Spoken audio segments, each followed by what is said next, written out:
Hello বন্ধুরা, আবারও চলে এলাম একটা নতুন ব্লগ নিয়ে। আমরা চলে গিয়েছিলাম আগের সপ্তাহে হাওড়া ফুল মেলায়। প্রায় প্রত্যেক বছরই চেষ্টা করি এই ফুল মেলাটায় একবার করে ঘুরে আসতে, কারণ এই জায়গাটা গেলেই মনটা একদম ভালো হয়ে যায়। আচ্ছা, একটু দাঁড়াও, ইন্ট্রোডাকশনটা একটু হয়ে যাক।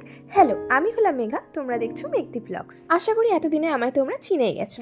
দেখো, মেলায় কত ভিড় হয়েছিল, কত মানুষ এসেছিলেন ফুল দেখতে। শুধু যে ফুল আছে এখানে তা কিন্তু নয়, ফুল, ফল, সবজি, বিভিন্ন ধরনের পাতাবাহার গাছ, এই সবও কিন্তু আছে এখানে।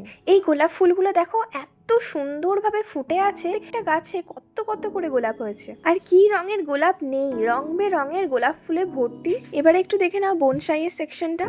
আমি তো তাকিয়েই ছিলাম, এত ভালো লাগছিল আমার দেখতে। তোমাদের কেমন লাগলো একটু কমেন্ট সেকশনে জানিয়ে দাও। অনেকক্ষণ ঘোরাঘুরি করার পরে চোখে পড়লো খাবার স্টল। বিভিন্ন ধরনের স্ন্যাক্স, খাবার আইটেম ছিল এখানে। এই মেলাটা হয়েছিল হাওড়া রামকৃষ্ণ শিক্ষালয়ের ঠিক অপোজিটের মাঠটাতে। ব্লগটা ভালো লাগলে প্লিজ সাবস্ক্রাইব করে দিও আর অনেক অনেক শেয়ার করে দিও। টাটা।